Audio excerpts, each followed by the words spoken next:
出佢應有水準啦，咁可以同德令星單打獨鬥嘅馬。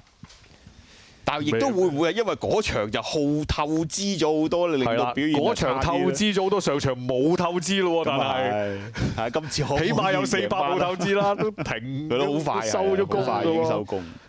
上場係幾令人擔心嘅嗰個走勢。好啦，倔強時類咁呢啲當然啦嚇，可以好犀利。咁啊，擔心兩樣嘢啦。咁啊，第一咁啊，即係高手過招，呢個騎師就下風少少啦嚇，賈齊斯。其二就係呢個地的確係有少少疑問，即係佢之前就跑過啲遠地就上名啦。咁啊，但係當然係嗰陣時係啲表列賽嗰啲啊。咁隻馬咪有啲懵懵地都咁早已經。咪暫時見佢就揈得幾緊要啊！行啫喎你而家。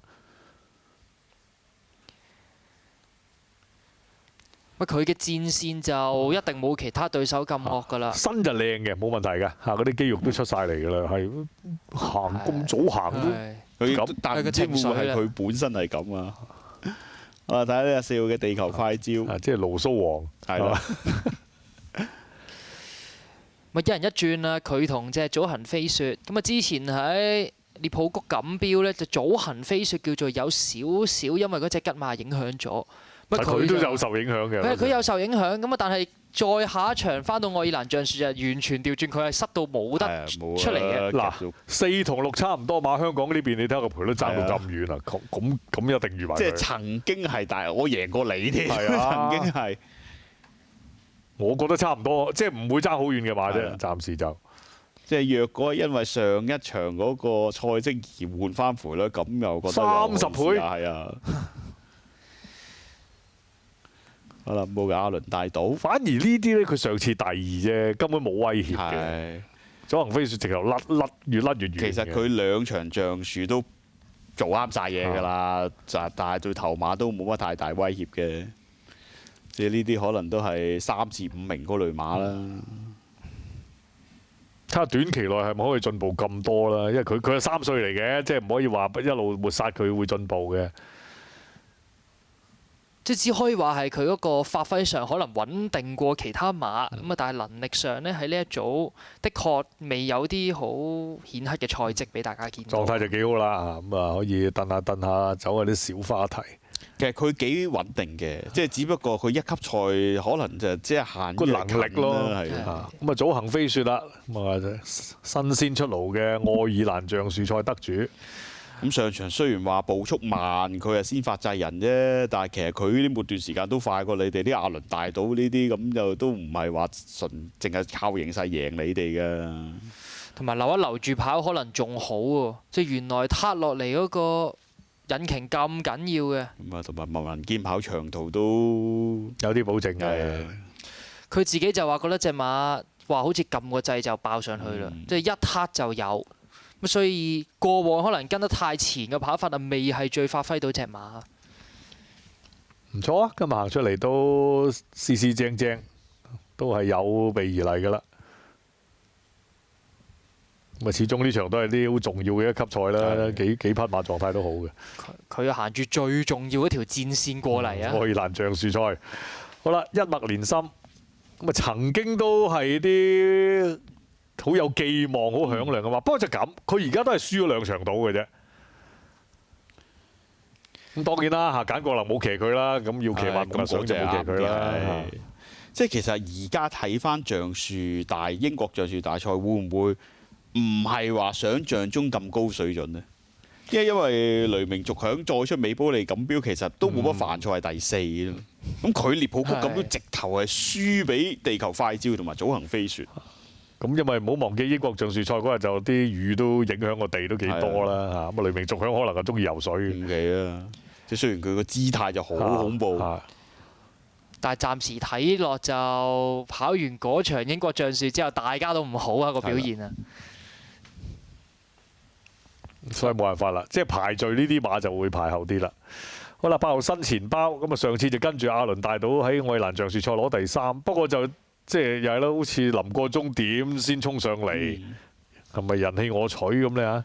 同埋上一場嗰個達士蒙錦標，我覺得就咁，不過佢縮翻16米啊，即係少少失望啲嘅。睇下跑翻2400會唔會又好啲？但係可能即係佢個評級同亞倫大島差唔多咁樣咯。咁我覺得佢評級後啲添。係啦。睇下會唔會上一次就係跟前咗啲啦。咁愛爾蘭橡樹嗰場就叫做蝕住個步速都追得近嘅。同埋上一場就1600米啊，唔知會唔會而家1600米速啲咧？嗱，睇埋隻狗好啦，金堂尾島。咁如果你話一脈連心唔好，咁佢就再後啲，再後啲係啦。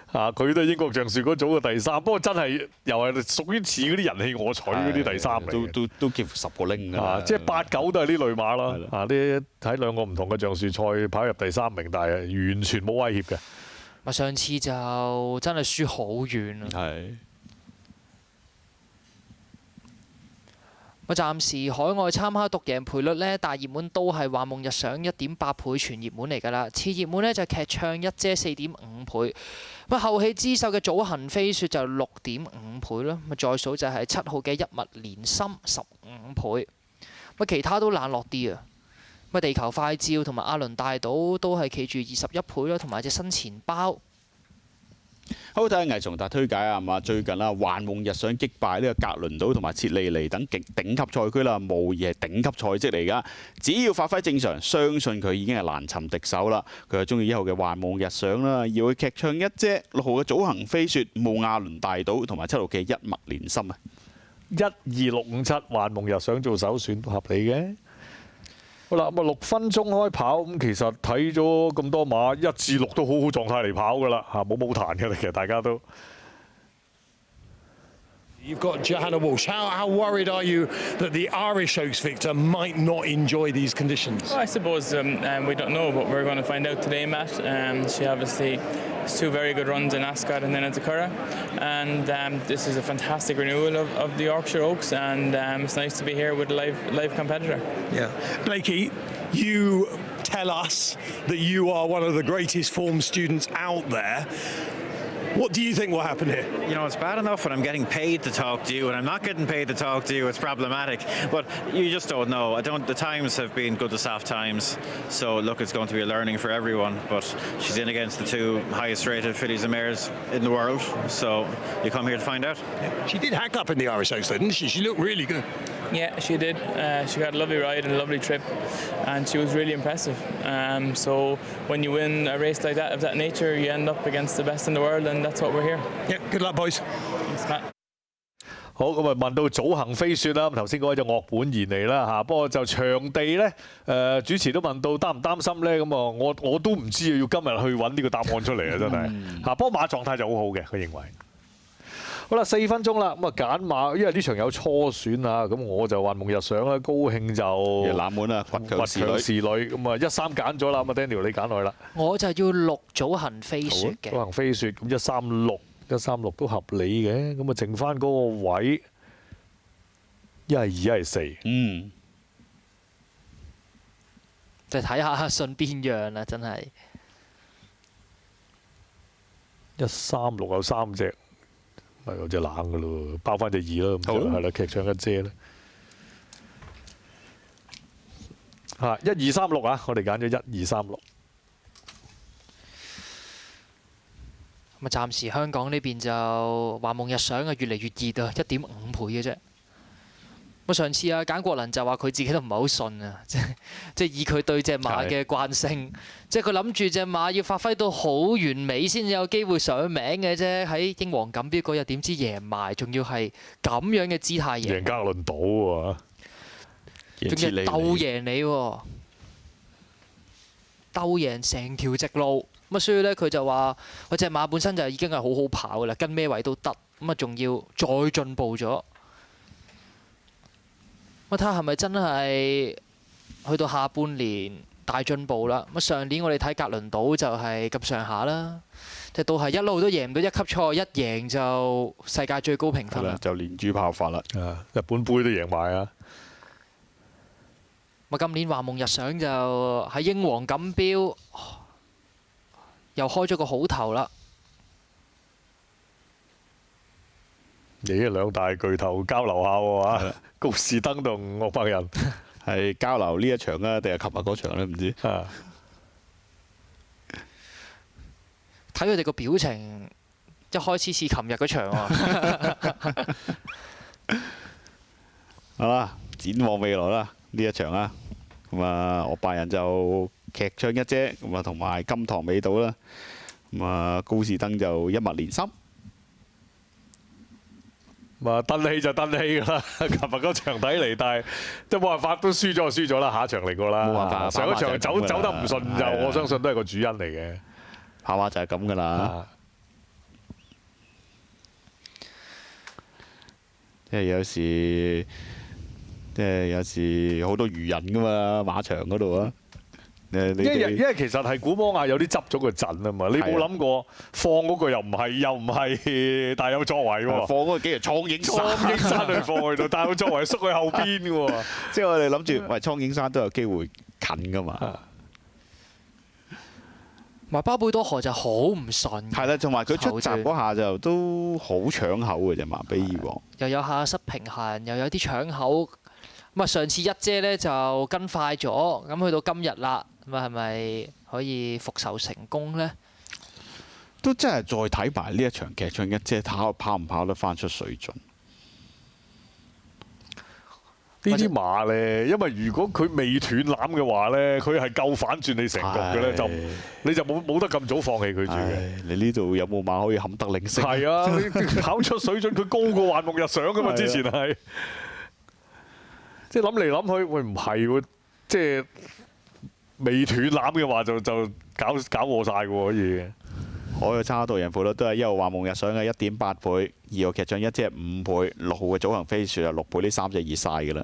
跟住7號一脈連心都仲有啲支持飛啊13倍，其他就係20幾倍或者以上㗎啦。好啦，見到都應該開始入閘啦，金堂美島同埋倔強侍女都埋去啦，應該都。睇個情緒上會唔會安穩翻啲啊？頭先啲馬有啲猛㗎，我覺得佢。好啦，咁佢入閘就似乎問題都唔大嘅，祖行飛雪同佢一齊入。好，3匹入咗啊，金堂美島喺中檔入咗嘅，呢匹就新錢包。咁睇下會唔會繼續進步啦？咁上次就叫做上咗名喺1級賽。好啦，跟住行埋一脈連心。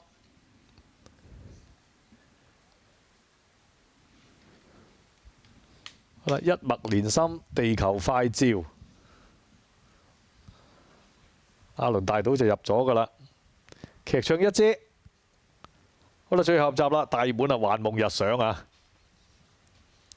S 嘅第4場賽事亦都係今晚嘅主題賽事啦，約克郡橡樹大賽2381米嘅1級賽，準備。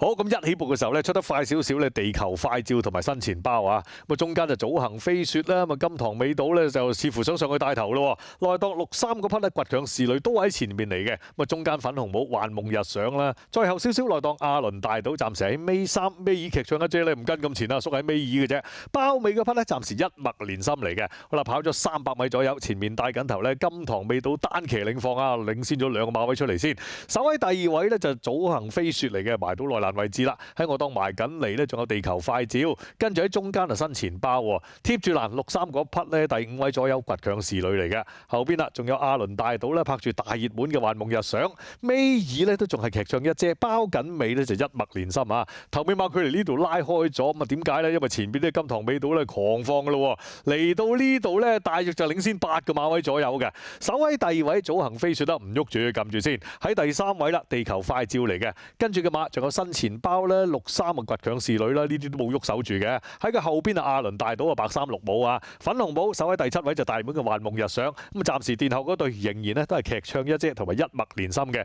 頭尾馬距離呢度咧就遠到我諗15、16個馬位都有㗎啦。嗱，仲有1200米到就翻到終點啦。前面隻金堂美島咧一路放到甩晒碌啊，帶住成10個馬位轉入直路先嘅。首位第2位咧仲係咧就有啲祖行飛雪啦，跟住佢啊地球快照啦。首位第4倔強侍女拍住住佢咧就新錢包嚟嘅。第6位嘅馬啦就慢慢移出外檔，幻夢日想啦。咁啊內檔嗰邊阿倫大島啊，喺尾嗰隊仍然都係劇唱一姐同埋一脈連心嘅。嚟到最後直路嘅時候，咁仲有成800米先翻到終點嘅。鏡頭就影住前邊咧得一匹嘅啫，咁就呢個金堂尾島咧狂放之下，而家嘅優勢仲有成14個馬位嘅。喺第2位咧，暫時仲係早行飛雪啦，不過見到前面嗰隻都打㗎咯喎，後邊上緊嚟地球快照啊，咁外檔上嚟幻夢日想啊，慢慢逼近啦。劇唱一姐就跟住幻夢日想嗰條路咧上咧，嗱今日有翻啲追勢咯喎，嚟到最後500米嘅時候，前面金堂尾島咧優勢就冇咁多啦，大約仲有5個馬位優勢到，好似波都縮晒步啦。幻夢日想咧就係一路追住上嚟，後邊上緊嚟就劇唱一姐啦，咁啊中間早行飛雪騎內有啲均速嘅，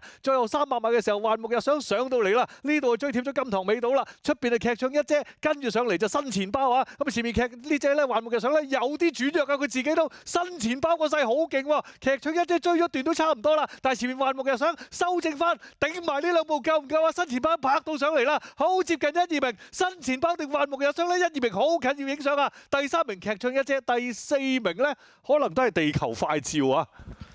好接近啊！會唔會俾隻新錢包偷到雞咧？哇！因為終點前呢個幻夢日想都笠笠地㗎啦，佢閃㗎啦，已經冇力㗎隻馬。頂唔頂埋最後嗰步咧？嗱，最後一步好似都仲頂到哇！喎，但係人哋又落緊去喎，好接近，應哇該就幻夢日想係頂到嘅。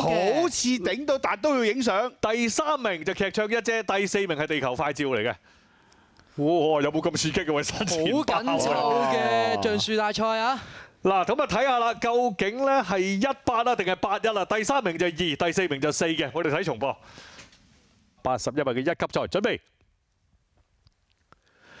好，咁一起步嘅時候咧，出得快少少咧，地球快照同埋新錢包啊！咁啊中間就早行飛雪啦，咁啊金堂尾島咧就似乎想上去帶頭咯。內檔63嗰匹咧倔強侍女都喺前面嚟嘅，咁啊中間粉紅帽幻夢日想啦，再後少少內檔阿倫大島暫時喺尾3尾二劇唱一姐咧唔跟咁前啦，縮喺尾二嘅啫。包尾嗰匹咧暫時一脈連心嚟嘅，好啦跑咗300米左右，前面帶緊頭咧金堂尾島單騎領放啊，領先咗2個馬位出嚟先。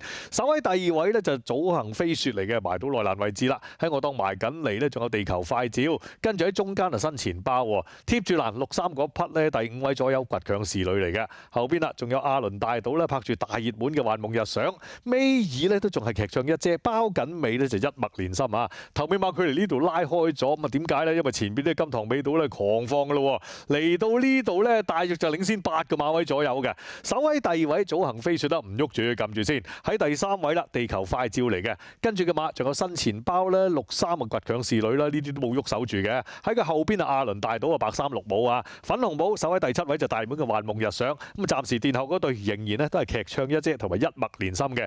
頭尾馬距離呢度咧就遠到我諗15、16個馬位都有㗎啦。嗱，仲有1200米到就翻到終點啦。前面隻金堂尾島咧一路放咧放到甩晒碌啊，帶住成10個馬位轉入直路先嘅。首位第2位咧仲係咧就有啲早行飛雪啦，跟住佢啊地球快照啦。首位第4倔強侍女拍住佢咧就新錢包嚟嘅，第6位嘅馬啦就慢慢移出外檔幻夢日想啦，咁啊內檔嗰邊阿倫大島啊，喺尾嗰隊仍然都係劇唱一姐同埋一脈連心嘅。嚟到最後直路嘅時候，咁仲有成800米先翻到終點嘅，鏡頭就影住前邊咧得一匹嘅啫，咁就呢個金堂尾島咧狂放之下，而家嘅優勢仲有成14個馬位嘅。喺第2位咧，暫時仲係早行飛雪啦，不過見到前面嗰隻都打㗎咯喎，後邊上緊嚟地球快照啊，咁外檔上嚟幻夢日想啊，慢慢逼近啦，劇唱一姐就跟住幻夢日想嗰條路咧上咧，嗱今日有翻啲追勢咯喎，嚟到最後500米嘅時候，前面金堂尾島咧優勢就冇咁多啦，大約仲有5個馬位優勢到，好似波都縮晒步啦。幻夢日想咧就係一路追住上嚟，後邊上緊嚟就劇唱一姐啦，咁啊中間早行飛雪騎內有啲均速嘅，最後300米嘅時候，幻夢日想上到嚟啦，呢度追貼咗金堂尾島啦，出邊係劇唱一姐，跟住上嚟就新錢包啊，咁啊前面劇呢隻咧幻夢日想咧有啲轉弱啊，佢自己都新錢包個勢好勁喎，劇唱一姐追咗段都差唔多啦，但係前面幻夢日想修正翻，頂埋呢兩步夠唔夠啊？新錢包拍到上嚟啦，好接近1、2名，新錢包定幻夢日想咧1、2名好近要影相啊！第3名劇唱一姐，第4，哇！真係險過剃頭啊！原來真係險過剃頭，都仲係幻夢日想頂住隻新錢包。好啦 ，S 嘅第4場嘅暫定賽果，第1名係1號嘅幻夢日想，第2名8號新錢包，第3名2號劇唱一姐，第4名係4號嘅地球快照。哇！最尾200簡國能應該邊滴都擠晒出嚟㗎啦，隻馬一路閃佢都唔理啦，繼續騎埋先。因為停得好快，其實最尾嗰度佢自己啲腳都立㗎啦。不過隻馬都好鬥心，佢見到新錢包掠上嚟呢，隻馬都盡佢個能力頂埋最後嗰一步嘅。咁啊，呢件賽衣啊，咁啊今年成績都相當之好啊，同簡國能啊。咪至少喺呢個賽期就一定係好好先啦。係啊，都係鬥贏你啊！最尾都係咁啊威啊！兩項一級賽加埋都唔夠贏一個頭。琴日都係贏啲多。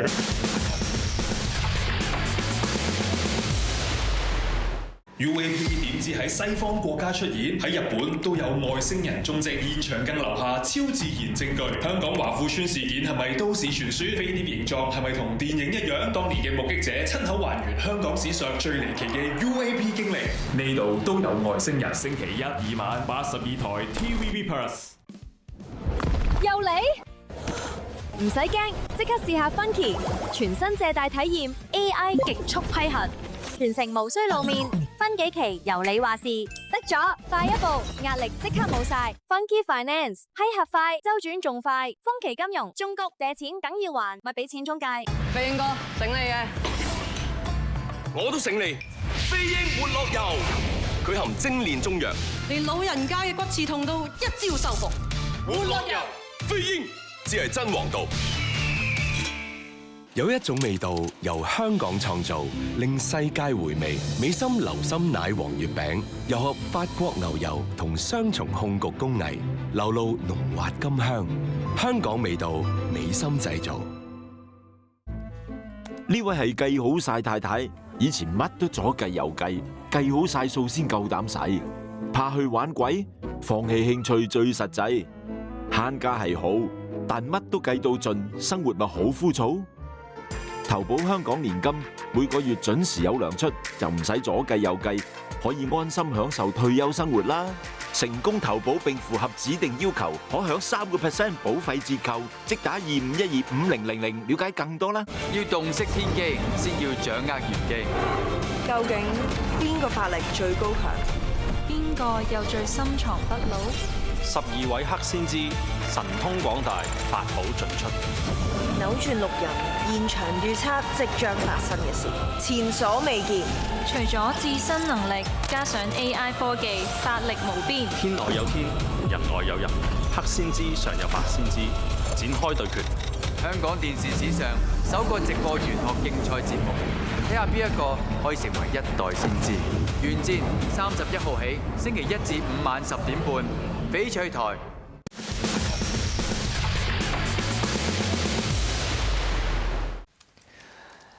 呢度有幾多騎幾多啊？簡國能，喂，真係睇下用到咁盡，會唔會再唞翻一段時間先再跑啦？唞又驚趕唔切喎，真係嗱，真係老咁咪要追晒佢㗎咯？係啊，真係幾兩難㗎喎，真係。即係無論你係法國凱旋門大賽定英國冠軍錦標，你突然間中間要停，喺呢個8月去停，我睇下，咁咪有啲難搞喎，真係。所以佢睇下跑完翻馬房個狀態點。我諗幾攰嘅。Ridden by this man, Ross Aran, an offspring of Jim's Grey Horse Dawn approach. Was there any moment when you thought you might get there, Rosser? Yeah, I thought I'd get him late. The last half a furlong, I seen him wandering. That's why I switched in. I was a bit gutted. There was a gap there for me between James Doyle and Dylan, and just as I was going through it, they shut it up on me and just got stopped in the vital moment. Big thanks to Mr. Bulger for putting the faith in me, and unfortunately I couldn't deliver, but I'd say she'd have her day in the sun. Once you got close to being level, is there any chance that Kalpana was just finding a bit more at the end, having idle perhaps? Possibly. He kept drifting right, and that's why I went left to stay away from him and try and kid him. And this is a good filly. She was unlucky in an Irish Oaks. Probably unlucky today. Just a 9 I didn't get there. Did she enjoy the ground or just ran well on it?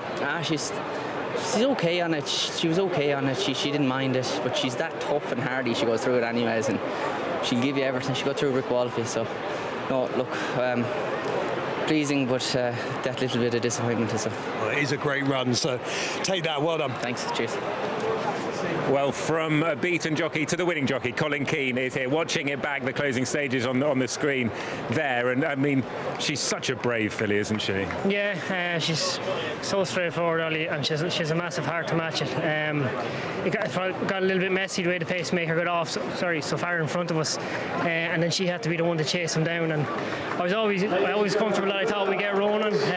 But then she was kind of a sitting duck for that and coming behind her, but that's what she is. She's all guts. And she's getting a really nice round of applause there from the crowd, because they appreciate that to win a King George and then to win a Yorkshire Oaks like she has takes real guts. Oh, definitely. Look, she deserves all the applause she gets. She's a class filly, and we're very lucky to be riding her. Was there a moment when you came into the straight, you went, Ronan's got a fair lead here? Yeah, I did. Yeah, because I didn't realise how far he was in front of, because I could see where Dylan was, and it wasn't until we straightened up how far I could see him gone. But when we asked her, she was getting to him gradually, and then he stopped, and then she was left there. And look, it is tiring ground. It is proper soft, and that's just her. She's all hard. When she, early on in her career, people said she was a soft ground filly.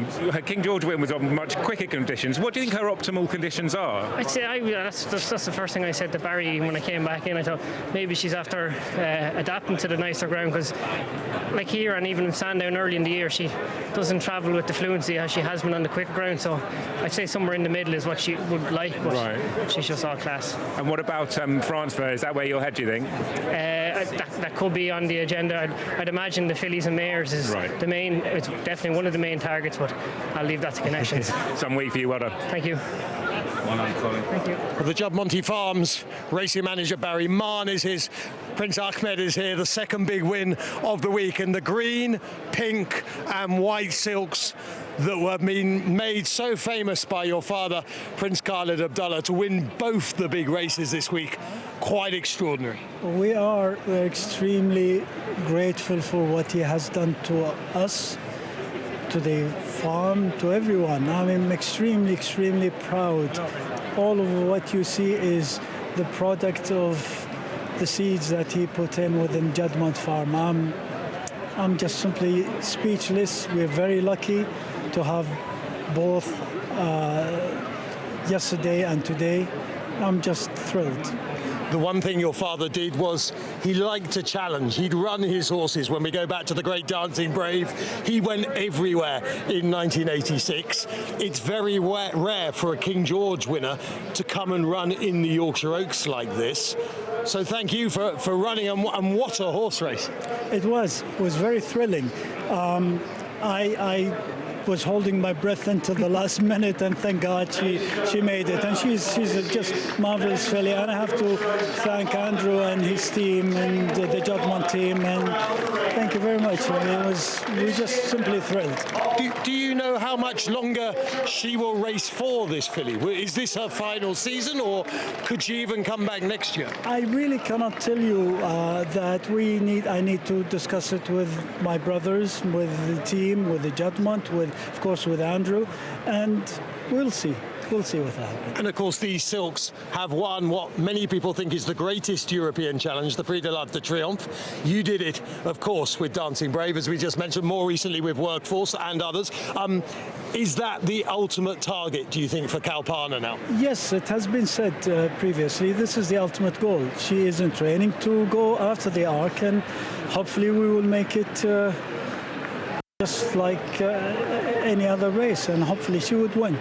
The legacy continues. You won the Juddmonte International with an Osprey of Frankel. Now Kalpana from your great family's wins today. It's fantastic to see these silks, and thank you. Thank you very much indeed. I really appreciate that, and just my thanks to Andrew Balding, his team, Juddmonte, everyone that is involved, and of course Colin Keane. And we're just simply thrilled and happy with this race yesterday. All this weekend is just simply big, is unbelievable for us. Very well done, sir. Thank you very much indeed. Thank you. 好咁啊！個訪問咧就包括有馬主啦、兩位騎師嚇，就落敗嘅騎師同埋勝出騎師。咁啊，先講咗黎應陽先啦。咁啊問到喂，其實去到尾嗰度，你係咪覺得追到幻夢日上嘅咧？其實佢覺得係嘅，甚至啫嘛。話如果再早少少可以黐實幻夢日上嘅話咧，係有權過到佢。佢講得冇錯，其實過咗重點係過咗幻夢日上嘅。不過就真係冇辦法啦，到線嗰步係爭少少就冇辦法啦。即係佢自己覺得有啲唔抵嘅。咁至於簡國能啦，就話即係幻夢日上都好到都唔可以再俾啲更好嘅形容詞佢，好準成啦，鬥心好好。其實佢冇力㗎啦，翻到嚟嗰兩步，但係都仍然頂到尾，咁係一匹係好完美嘅黐馬。咁啊，究竟之後個日程會係點呢？法國嗰方面嘅會唔會係佢嘅目標呢？當然係講緊凱旋門大賽啦。咁簡國能就話相信喺日程上邊啦。咁但係會唔會真係去法國凱旋門大賽呢？都當然要翻去睇下隻馬點啦，同埋團隊個情況係點啦？咁至於馬主咧，頭先受訪問嗰位咧就鴨都拿王子嘅公子嚟嘅嚇，鴨都拿王子早幾年就離開咗啦嚇，咁啊呢兩日咧對佢哋嚟講簡直係一個夢幻嘅時刻啦。咁啊嚟到約克，連續2日都贏到啊，都係呢件彩衣贏嘅嚇，咁都係贏到呢個一級賽啦。琴晚就重大事項贏國際錦標，咁啊今晚咧就贏埋約克橡樹賽就幻夢日上嚇，咁亦都咧就懷緬翻佢哋喺大約80年代嘅後期啦嚇 ，Dancing Brave 嚇勇武者。咁就曾經係贏過法國凱旋門大賽啦，咁啊日食大賽啦等等嘅大賽，即係都係呢件彩衣嘅即係當年嘅回憶嚟嘅。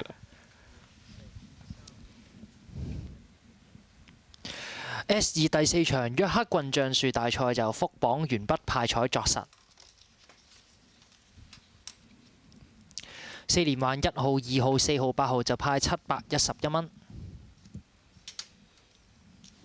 4重彩順序1號、8號、2號、4號就派10,272蚊。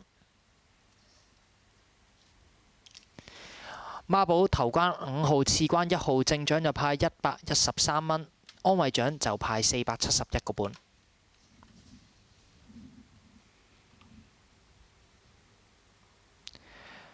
孖 T 咁啊，頭關5號、6號、16號次關1號、2號、8號就派41,734蚊。賽事完成時間2分36秒正。勝負距離頭馬贏2馬就短馬頭位，2馬贏3馬呢就2個半馬位。不過雖然黎應陽啱啱講到就好接近追過啦，但係其實呢個好接近呢都 hold 咗50米左右啊，所以隻幻夢日上係一路望住一路頂住啊。S 第5場紀賽斯錦標，1號好勝威寶騎師李輝，2號貴賓級